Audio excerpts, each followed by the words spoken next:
Wa qulna ya Adamus kun anta wa zaujukal jannah. Ini saya kotaki. Wa qulna. Kenapa saya tidak kotaki ini? Karena saya akan tunjukkan betapa tinggi dan istimewanya perintah ini. Dan demi keagunganku. Sedikit kita belajar bahasa Arab, Bu. Kalau kita baca Al-Quran, ada kalimat begini ujungnya, na panjang. Dan kata gantinya kalau kembali kepada Allah, misal inna anzalnahu fi lailatil qadr, kan pakai na panjangnya, itu disebut namanya ta'zimun nafsi li ta'zimi sya'ni. Kalau bahasa bebasnya, informasi yang disampaikan itu begitu penting, sampai saking pentingnya Allah menyampaikan itu dengan menunjukkan keagungan zatnya.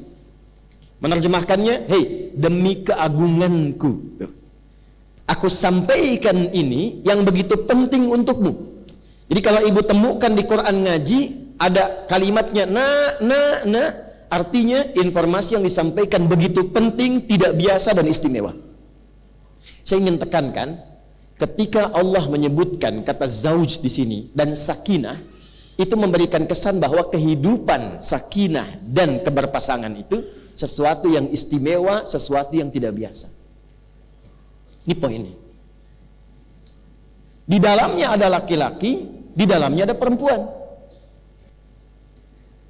Pemahaman yang kedua, ketika Allah menciptakan Adam laki-laki, menciptakan perempuan yang kelak nanti kita kenal dengan nama Hawa, nanti saya kisahkan, itu pun memberikan kesan istimewa. Jadi jangan ibu simpulkan bahwa, maaf, cuma laki-laki yang istimewa. Tidak, perempuan juga istimewa. Saking istimewanya digunakan oleh Allah ta'zimun nafsi, keagungan dirinya untuk menunjukkan keistimewaan penciptaannya. Karena terkait perempuan yang kita bahas, saya khususkan pada aspek fitrah perempuan saja. Maka di titik pertama ini saya ingin tekankan, ketika Allah kemudian memilih kelahiran dari rahim seorang ibu, keluar misalnya laki-laki, keluar perempuan, maka jangan banyak mengeluhkan apapun, karena apa yang telah Allah tetapkan itu istimewa untuk kehidupan kita. Jelas? Lahir perempuan, alhamdulillah. Lahir laki-laki, alhamdulillah. Nanti saat masuk materi kehidupan rumah tangga, saya akan bahas lebih jauh. Tapi singkatnya begini, kalau terlahir satu anak dengan gender apapun yang dilahirkan, itu pasti membawa sifat khusus untuk melengkapi kebahagiaan di rumah tangga. Karena itu tidak ada satu pun anak itu yang sifatnya sama, pasti beda.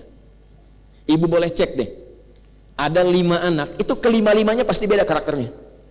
Jangan merasa akan disamakan, tidak. Dan setiap anak itu dia akan membawa karakter yang menyempurnakan kekurangan di ayah ibunya, plus menyempurnakan kebahagiaan di keluarga besarnya.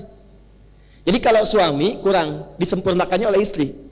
Istri kurang, disempurnakannya oleh suami. Suami istri kurang, yang menyempurnakan siapa? Sifat anak-anak. Sifat anak-anak. Makanya berbahagialah ibu kalau ada anak aktif misalnya. Sebab kalau dia diam saja, nggak akan keluar karakter ibu. Kreativitasnya nggak akan muncul. Nah, sini Alex. Sini ke mama. Diem aja. Ya, pasti anak 1, anak 2, anak 3 itu punya karakter khusus yang menyempurnakan keadaan orang tuanya. Yang dahsyat, kadang dia menjadi landasan kebahagiaan untuk mewujudkan harapan kedua orang tuanya. Orang tuanya udah nabung, nggak mampu lama, anaknya divonis bahkan secara medis tidak ideal, ya. Tapi ternyata Allah anugerahkan cepat dia menghafal Quran dan haji kedua orang tuanya justru karena dari anak yang dianggap cacat itu. Makanya hati-hati ya.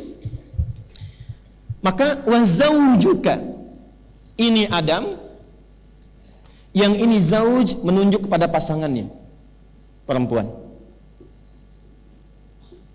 Namanya belum kita sebutkan. Sudah? Kesimpulan pertama, saat Allah menciptakan perempuan sebagai pasangan Adam alaihissalam, memberikan kesan yang pertama bahwa perempuan dicipta dalam keadaan istimewa. Jelas? Jadi berbahagialah ibu, bersyukurlah ibu diciptakan oleh Allah sebagai seorang perempuan karena ada keistimewaan yang Allah titipkan hanya pada ibu, bukan pada yang lain. Itu yang kemudian penting untuk diketahui setelahnya. Itu dulu satu. Plus kalau berharap-harap kemudian menikah dengan suami berusaha ikhtiar pengen punya anak laki-laki, ternyata lahir perempuan. Dan nikmat anak ini unik. Pengen cepat, lambat. Pengen lambat, cepat. Padahal marahan kan, tapi hamil lagi gitu kan. Tuh. Kemudian pengen laki-laki, perempuan. Pengen perempuan, lahir laki-laki. Jadi ketika yang diharapkan laki-laki, lahir perempuan, jangan langsung disimpulkan, ah ya Allah, saya kan berharapnya ini punya rencana ini.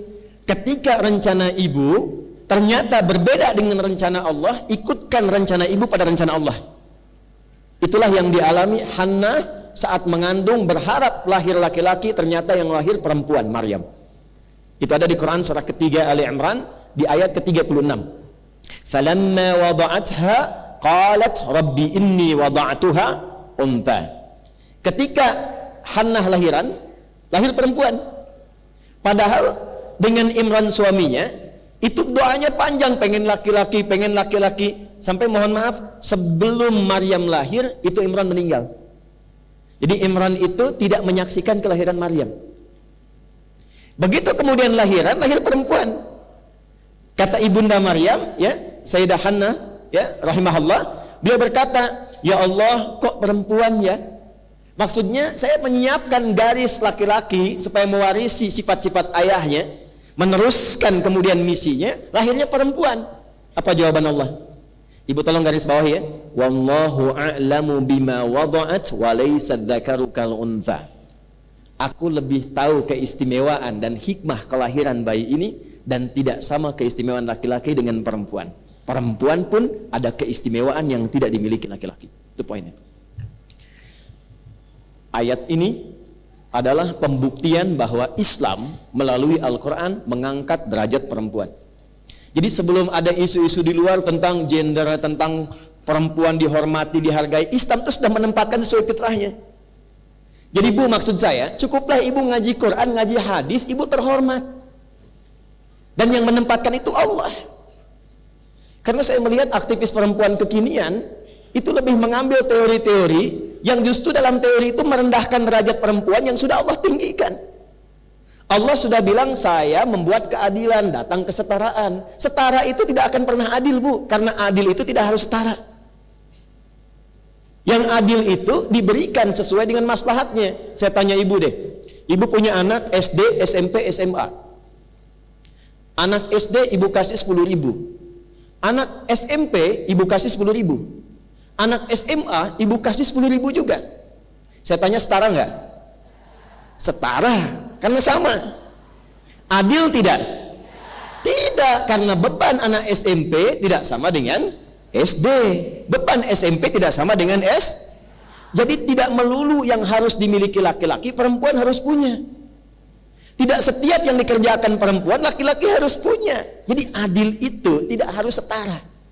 Problemnya setara, yang dibawa itu kesetaraan, bukan keadilannya. Jelas di sini? Oke, jadi saya ingin berikan motivasi, bangga dulu sebagai apa? Wah, nanti di pengajian bapak-bapak saya akan sampaikan bangga sebagai laki. Supaya adil. Nah, maaf ya, saya agak semangat, maksud saya itu supaya betul-betul optimis. Karena saya perhatikan sekarang sudah jadi perempuan, pengen jadi laki-laki. Ya, ada yang sebaliknya juga. Ada razia, begitu ketangkap, nama siapa? Nia, Pak. Nama Nia. Nama lengkap yang betul Kurniadi. Udah singkat tuh. Satu. Dah. Sampai di sini dipahami?